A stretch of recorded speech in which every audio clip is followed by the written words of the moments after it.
I'd like to call the Board of Works to order. Please stand for the Pledge of Allegiance. I pledge allegiance to the flag of the United States of America and to the republic for which it stands, one nation, under God, indivisible, with liberty and justice for all.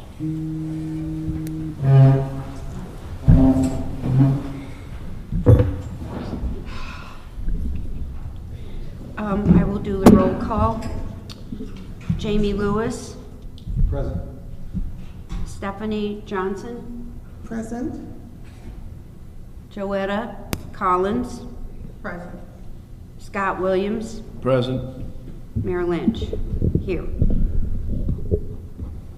We have the approval of the minutes from February 22nd. Making a motion to approve minutes. February 22nd. We have a motion and a second. I do have one change on there. I believe, Stephanie, according to these minutes, we swore you in on February 22nd. Did we swear you in January? Yes, we did. Okay, so that's a correction. Okay, is there any other changes? If not, all in favor signify by saying aye. Aye. Aye. Motion carries.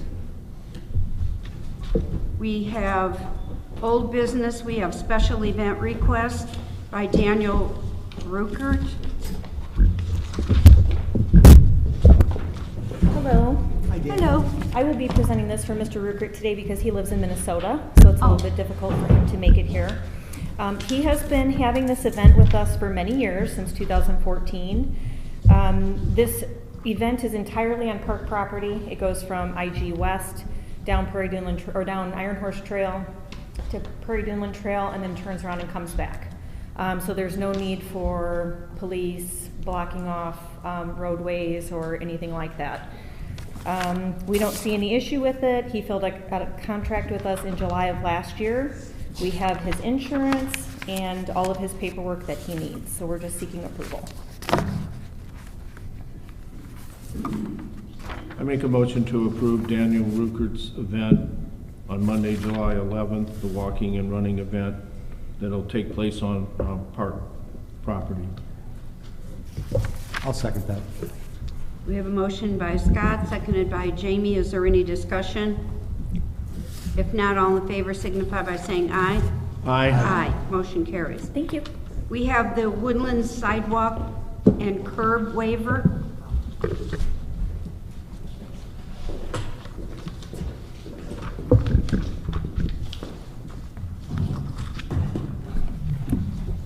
Good morning, Casey Richards with Great Lakes Engineering. I'm presenting on the Woodlands, which is located at the corner of Chrisman Road and Portage Avenue. This was tabled from 2 weeks ago, and we talked about it internally with the developer and would like to request for the sidewalk to be installed along Portage Avenue, but not the curbs along Portage Avenue, and then neither curbs nor sidewalks along Chrisman Road.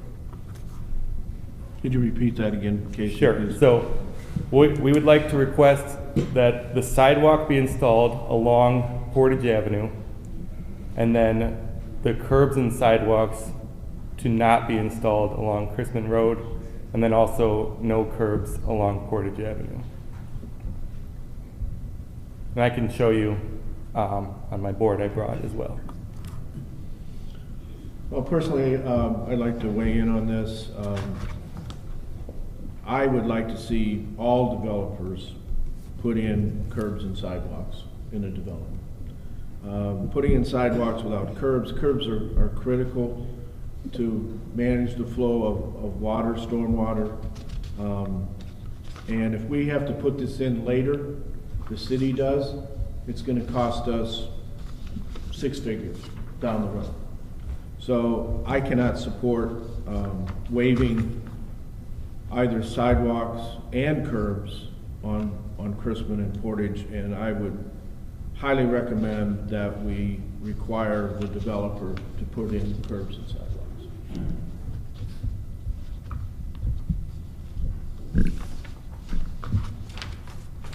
Is there any other discussion? Any other?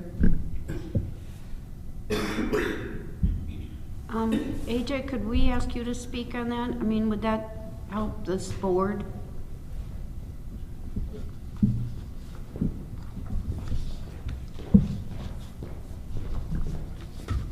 Good morning, Madam morning. Mayor, members. Great to see you all. The question, Mayor? I think the question, Scott has some concerns about, not putting the curbs in and then the city having to do it later. Yeah. I don't, it's gonna cost somebody some amount of money at some point, right? We have these plans in place so that the developers can assist in the community putting in that infrastructure. There's a way to do it. That will require some engineering for this. When the subdivision was presented to the Plan Commission, that engineering was not analyzed because the developer had every intention to come before the Board of Works seeking a sidewalk and curb waiver. I believe it's possible. We may not be able to install curb and gutter in this location because it may be difficult to chase a structure for stormwater management. However, if a curb and gutter section is not possible, at a minimum we would be able to install that ribbon curb on both Portage Avenue and Chrisman Road.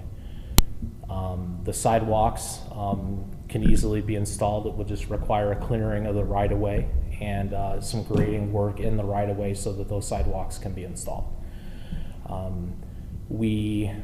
As I mentioned, I believe at the previous meeting, the city several years ago didn't move forward with the Chrisman Road project, so it's really not anytime soon that we would be back. But this gives us the impetus to move forward in the future when these sidewalks are placed. And then I would have the same comment about the curbs, very similar to what we did on McCool and on Hamstrom Road. When we can, whether it's a curb and gutter section or a ribbon curb section, there's a value in each of those applications of whether it is stormwater management or in some cases in an area where we are struggling to deal with stormwater in a flat area, the ribbon curb presents us a clean edge of pavement and also helps with the integrity of the edge of asphalt as we go forward. So I believe there's a value in having some sort of curb there, whether curb and gutter and or ribbon curb. So it's understood. Member Williams, right now our ordinances are still in place that they can come here and seek this waiver. If it's the pleasure of the board that we're back to the old school days, the Plan Commission just says curb and waiver, you put in curb and sidewalk, we'll take that direction from the Board of Works.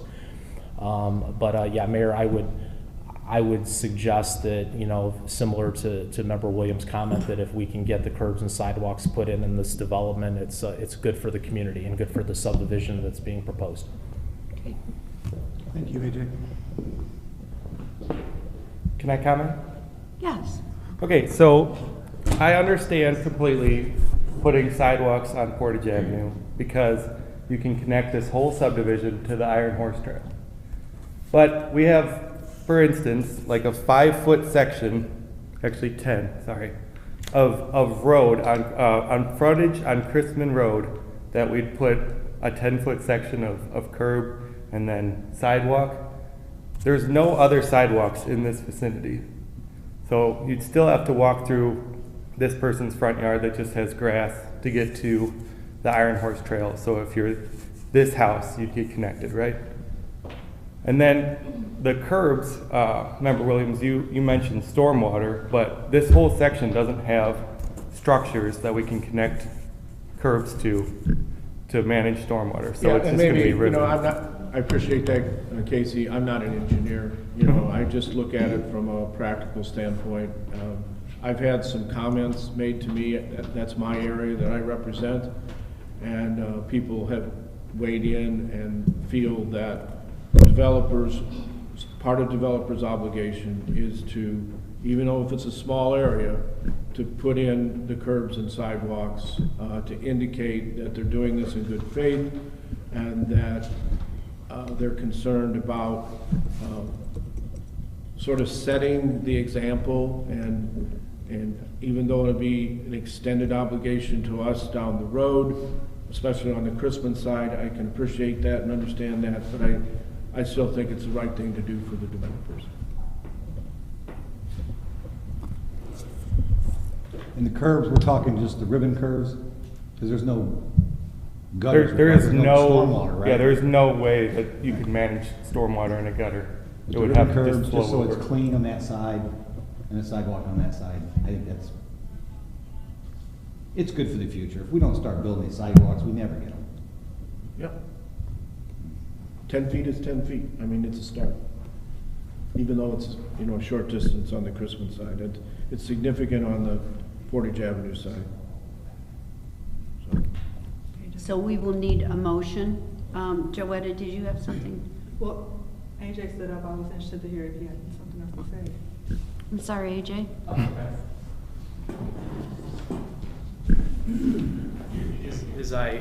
Thank you. As I mentioned earlier, the city's engineers haven't reviewed the plans. The developer hasn't probably looked at that in terms of stormwater management. This is a new development. It's new infrastructure. Setting curbs to collect stormwater and take it into the basins that are proposed in this development, I don't yet know if it is feasible. Well, I'm not Let me go. requiring that. Yeah, I don't, curb and gutter may be the appropriate application here. It's too soon to say that. okay. What I was suggesting in my earlier comments is, because I don't know that answer, is that it could be a curb and gutter section, or it could be a ribbon curb section. And that will be a conversation that needs to take place between the developer, his engineering team, and the city's engineering folks to come to that conclusion. So if this is what's entertained by the board, there will be a curb. I can't tell you as to whether or not it's curb gutter or ribbon curb. Can I weigh in just 1 second, Madam Chairman? So just to be clear, as we're listening to all this, the code requires sidewalks and curbs. It allows, as we know, for a developer to come and petition the Board of Works for a waiver, but they have the burden of showing that the strict adherence to our code would be an unnecessary and undue hardship on them. So the burden's on them. So if the point is, listen, there's really no sidewalks and curbs on the adjacent property, we have to walk through a neighbor's front yard, that's not a hardship, guys. A hardship is we can't put it in there, the topography won't allow for such a thing, it can't be done. That's what the waiver's in place for. It's not because we just want the city to do it later or because it's not in that area. That's not the burden. So let's be clear about that. Thank you. And actually, the question at hand in front of this group is whether to accept the waiver or deny it. That's the only question, right? That's the question. I mean, we're not here to debate whether it can be, you know, managed stormwater. We're just here to make a decision on this waiver. So yeah, in the term of art, undue hardship on a petitioner, it's a pretty good burden.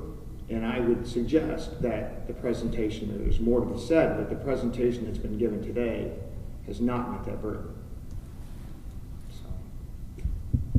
I make a motion that we deny both the curb waiver and the sidewalk waiver for the areas stated in the Woodland subdivision.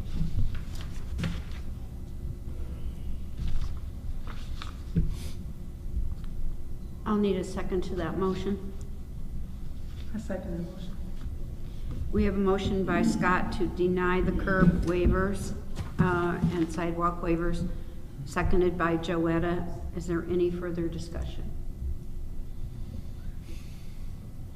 Nina, would you please do a roll call vote? Member Collins? No. No, you wouldn't say. Yes. I'm sorry. Yes. Member Lewis? Yes. Member Williams? Yes. Member Johnson? Yes. Mayor Lynch? Yes.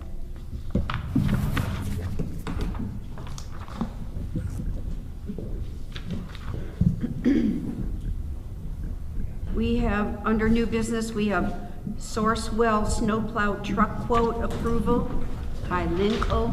Did everybody get those? Morning, Board. I sent out two email, or sent an email, had several documents there. One of them was a warranty in detail, and then the other one was a actual quotation from Linco Equipment Sales in the purchase of one plow truck. The specifications was, I believe it's about 23, 26 pages long. It's in complete detail of what takes place on that truck. I'm asking the board if there's any questions regarding that specification. Now's the time. But I'm asking the board to approve this purchase from Linco Sale Equipment for Sourcewell quote number 220083 in the amount of $245,388. And this would be an approved contingent upon City Council review. They looking at some of the funds from, I believe it's American Rescue Act. yeah, American Rescue Act. They're looking at some of those funds to appropriate for this particular equipment purchase. So you're just asking for permission to go out for bids?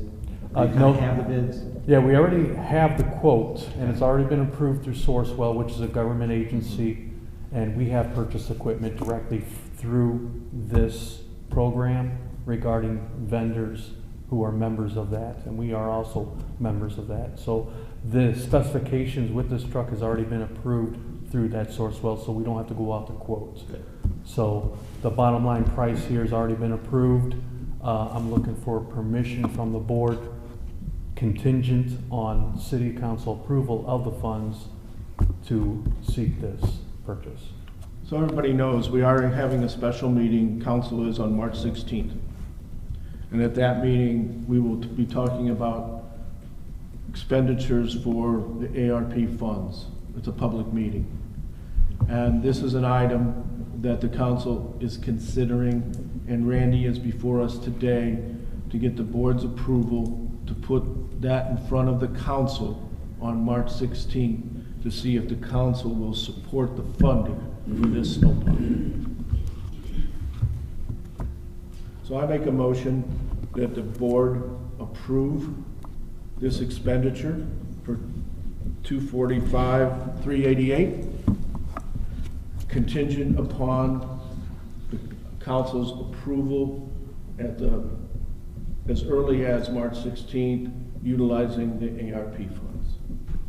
I'll second that motion.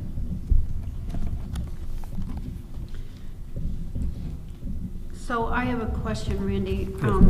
If the council does not approve this, then it just doesn't go forward, right? That's correct. And my understanding is that there's really only one plow truck available at this time. Yes, right now, the way the vendors are building these trucks, we will not be able to, if we do not seek the purchase of this truck, we'll not be able to see a plow truck probably for the next 2 years. So It probably won't snow till then. Don't worry about that. So, Okay, we have a motion and a second. All in favor signify by saying aye. Aye. Aye. Okay, Randy, see you on the 16th. all right. And we do have no bulk item appeals. So. You should have said that first.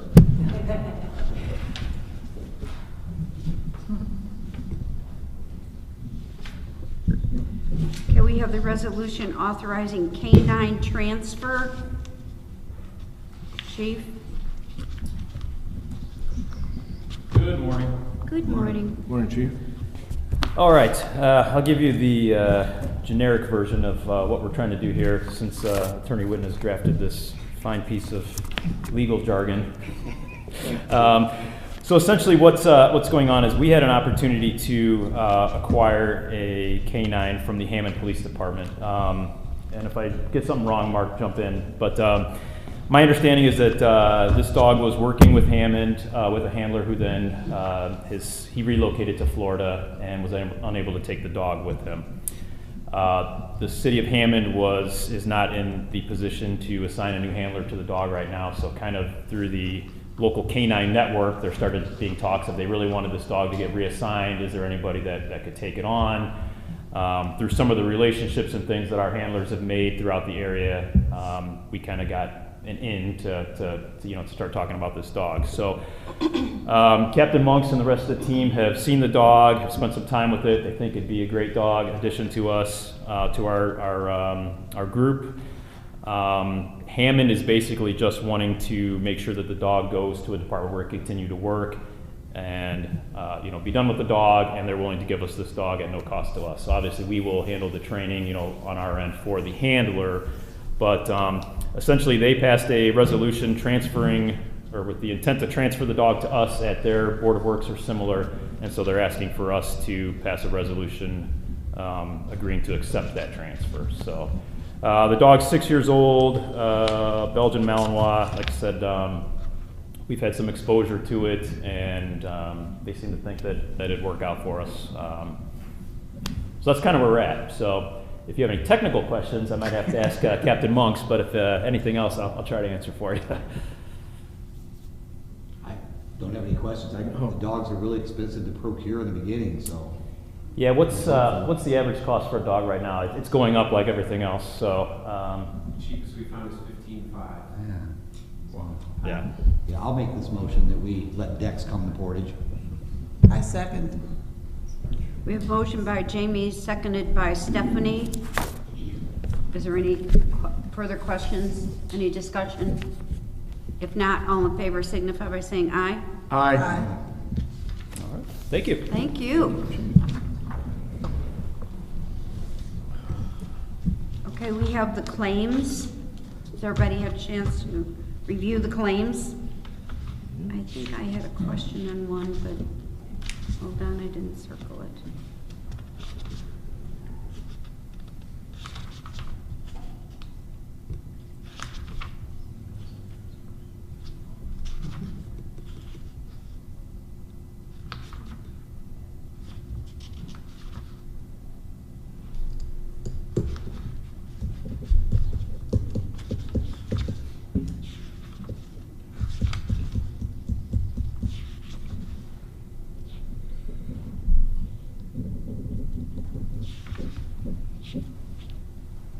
Does anybody else have a question on the claims? I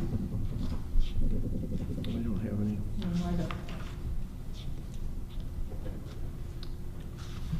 I make a motion to approve the claims for a total of $367,691.13. I second that motion. We have a motion by Scott, seconded by Joetta, to approve the claims. Is there any further discussion? If not, all in favor signify by saying aye. Aye. Aye. Aye. Motion carries. We have major illness claims. Yes, Madam Mayor, there are 8 that I have signed off on, and I would recommend the board approve those. And there are no COVID leave.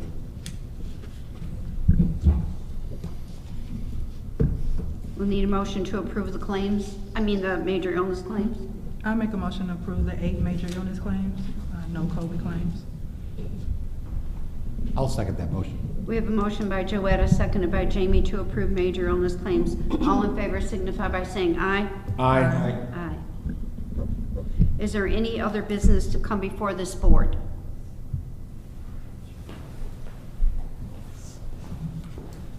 Hello, good morning. My name is Terry Shear. I live at 2839 Monier Street, which is a small dead-end street off of the main Monier Street.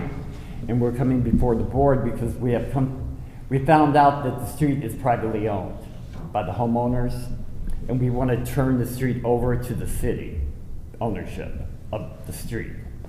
It was originally a driveway that someone years ago subdivided into 4 city lots, and people, eventually built 4 homes.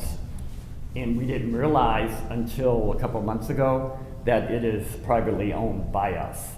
We don't have any storm drains for water runoff, and it's turning into a problem. Can you say that address again? 2839 Monier Street. So for those of you who don't know where that is, if you go down Monier Street from Stone, going north. It would be on the right-hand side, and if you look there, there's house numbers instead of a street number. We have, I believe, 3 of these locations in the city.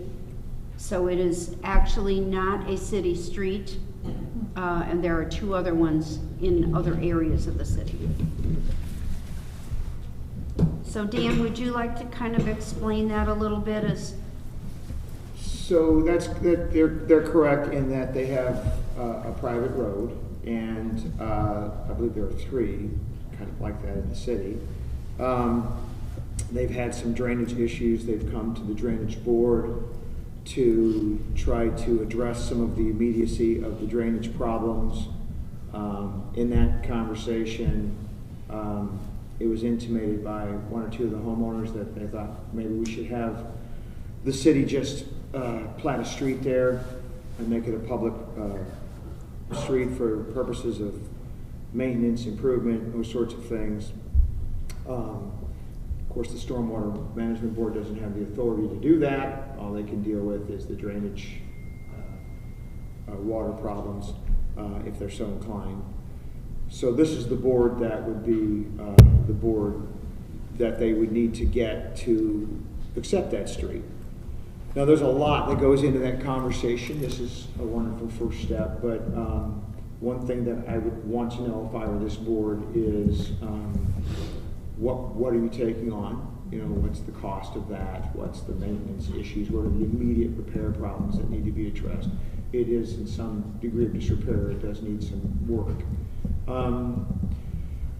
The engineer for the stormwater had, at the bequest of the Stormwater Management Board, presented several options to address the problems in that cul-de-sac, and one of them, he indicated, you know, would be to completely improve the street. But as if memory serves, it's been quite some time. That was a pretty expensive endeavor for the city to take on. So if I were you guys, I would probably, before I took any action or even considered whether it's something the city would want to do, I might want to get an idea from the engineer what you're looking at, you know, what really needs to be done. Because if someone has a small cul-de-sac and everything's fine and there's no issues and they want to dedicate it to the city because they want the city to maintain it, plow it, patch it, all those sorts of things, that's not out of the realm of reason. But I think that we would really need to know, revisit that conversation with the engineer. And then also I would want to know that the city council was on board, because if we're going to be dealing with something that's a costly item, you might want to be thinking about are there funds available to even do it. So that's my thoughts at this point, and I haven't talked to the engineer recently about this aspect. I've really been dealing with the stormwater management superintendent on the potential of a dry well, which I think is going to try to address some of the immediate in front of one of the homeowners' houses of the surface water problem. So should their next step be to talk to the engineer? You know, so if you guys, I mean, we might want to maybe, I can get our stormwater engineer to give us his thoughts for your consideration for maybe the next meeting. He did draft something up for the Stormwater Management Board. I just don't happen to have it. And you guys can kind of review that. I would probably want the street superintendent involved in that conversation as well. So. Yeah, I think that would be advantageous to have the engineer here to let us know what the options are, you know, preliminary cost, that type of situation. I agree. I'll make a motion, we table this to the next meeting to get more input from the city engineer. I'd like to say something if I could. Sure, Doug. Okay, my name's Doug Gibson, and I live at 2841. I'm at the end of the street on the north side. the way that street was originally designed is everything flows toward the east, which, okay, I'm at the end, so when they originally did that, the city sewer that was put in was vented. And so all the rainwater was able to flow into the system, and there was no issues then. But climate change, so to speak, and plus capping off that has really changed our street, the way it seems to be affected. And it's 450 feet long, I think, was the length of our street given at the time. And on some of my surveying thing, it's hard to read, but yet you can read it. It mentions that the city would maintain the street. So, you know, as time has gone on, I get mail service. I do have city water, city sewer. They do come down and plow as time permits. I know when we get heavy snows that they're not going to come and take care of us right away. And we talked about that in the last meeting. I know that's quite a challenge for the city to keep up with all this stuff. My eyes were awakened at how much money the city actually does have to spend. And the first meeting that we had when we first brought this up and started talking about it, one of the engineers was here, Dan, and the cost was going to be over $100,000. The exact number I can't tell you. I don't know, but that would have been repaving, putting in drain tile, taking care of the whole shebang, I guess you could say. But that's a cost that we're bringing to you to help us out, because none of us really realized that was our responsibility to take care of. That's a huge burden that I don't think you could expect any homeowner to take care of on his own. So we're here to ask for help. There has been some ideas submitted that has met some approval, and Dan, is there anything that needs to be carried through with this meeting to help support that or carry it further? No, yeah, this is the first step, guys, and it's not a bad idea. It's not like you're, asking for something that's not reasonable. It's just a question of whether it's cost prohibitive or not. So I think what we really need to do is get some input from the engineers again, because I don't remember the exact numbers. Yeah, because the engineers haven't presented to this board. Mm-hmm. And we'll get some input from Randy. Not today. I want to kind of think about this and have him talk to the engineer, and then just bring it back to the board and see where we're at. Again, we're really going to need some city council involvement here at some point, not yet, to determine if the funds would even be available. So let's take it in such a way that we don't put the cart before the horse. But I think this is the logical first step. You've presented your thoughts and requests to the board. There's some paperwork that has to be filled out, but we're not there yet. Let's figure out what the engineers report, refresh our memories, get it to this board. And my motion to table it really isn't to deny the validity of the claim. It's just we don't know. Right. In our position, we just can't commit to things that we don't know. I perfectly understand all this. I can certainly understand. We're here asking for help. We understand that it's going to take some steps. And this kind of goes back to our conversation earlier about having the developers put this stuff in at the beginning. Right. Right? And this is a perfect reason. Yeah, this... Right? I mean, I know, but that's one of the reasons why we kind of have to talk about that. Yes. Right? Mr. Gibson, the City Council has a meeting March 16th about ARP funds. I would suggest that you address the council and have that as part of the funding for the ARP monies that they have. Okay, March 16th, at what Here, time would that be? Right here. right here. It's Wednesday. At what It's time? a week from tomorrow at 6:30. Okay. At 6:30 in the evening, okay. We'll be here. Yeah, I'm making a lot of meetings here lately to Yes, we are. try to get And Doug, this as I work. explained to you when we talked, is that we have 2 other similar streets. Right.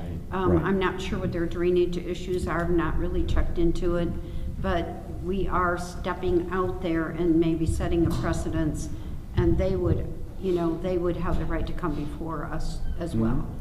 I understand. So it would be your cost, but it could also escalate into Yeah. the 2 other streets. I already told you that, Yes. so. But yeah, So come that's- to the Okay. meeting. That's what we're here for, to ask for help and Start the try to move process. forward. No, right? I'll second Jamie's motion. Yeah, but let's be clear about one thing. It's not a bad idea to come on the 16th, but the council can't arbitrarily accept that street, all right? You're just merely putting your thoughts and your request out there for the council to review. It's not city property right now, any more than a homeowner could come on the 16th and say, put a swimming pool in my backyard, all right? That's not permissible. Yeah. So I don't want there to be Well, any false, That's expectations what for we're the working 16th. toward. That's why you're here first.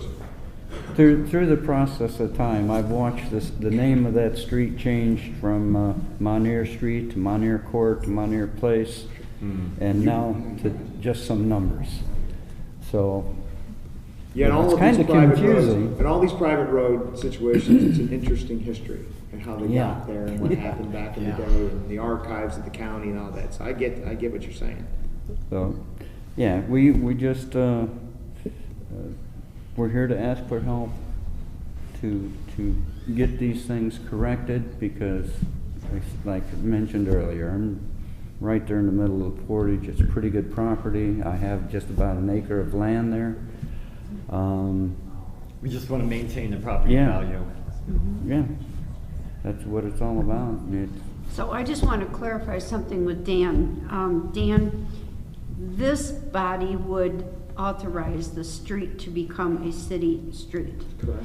So then, when they want infrastructure on the street, they have to go to the stormwater board, not the council, right, to get infrastructure, because that would come from stormwater funds. Yeah, my concern was the engineer was talking about improvements to the road.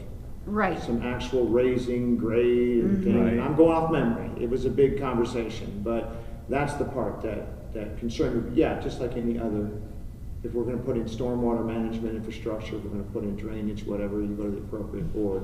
This board's decision is really whether to make it a street. Well, I just didn't want Jerry and Doug Right. not being aware that they're, you know, it's like pots of money. It yeah. has to come out of various parts of pots. And so I think I wanted you to be clear on that as well, that this board would authorize the street, but then you would need stormwater authority to put the infrastructure in. But then Right. when you're talking about paving the road, we might be talking to AJ. So you know, I didn't want you to Yes. become confused that one entity was going to approve all that. Because I know it's complicated, but, you know, we'll just do our best to kind We're of getting the hang of explain it. to you how the process works. We're gonna work with you as much as needs to be done. We're gonna try and abide by everything, and you tell us to do this, we'll do as much as we can to make things progress in a forward progression. So that's all we can ask for right now is Right. we'll take the steps and we'll follow through and do our part. Well, you've always been very professional and you've been very patient, so I'm hoping that we can just keep moving forward. Keep chugging along. And we did turn in the legal documents. We signed it right away already, the homeowners. The easeway in. Yeah. Yeah, and that has nothing to do with this board. What he's addressing correctly is utility easements to do the dry well and the things that we were talking about with the Stormwater Management Board. Okay, guys. Right, so. See you. Thank you for coming today. March 16th at 6:30 right here. 6:30. Okay. Thank you. Thank you. Is there any other business to come before this board? Madam Mayor, do we have to vote on that motion that's on the floor? Well, Jamie made a yeah, motion. I mean, it actually wasn't on the agenda. They were just Okay. bringing, I mean, do we need to, Dan? No. I didn't see Okay, that it's we not an needed agenda to. item, you didn't add it to the agenda, Okay. it's not really anything to table. Yeah, It's it fine. wasn't We'll just an take it up agenda next week. item. so- All righty. Okay. If there's no other business to come before the board, I will ask for a motion to adjourn. I make a motion to adjourn the meeting. Second? We have a motion by Joetta, seconded by Scott. All in favor signify by saying aye. Aye. Aye. Motion carries.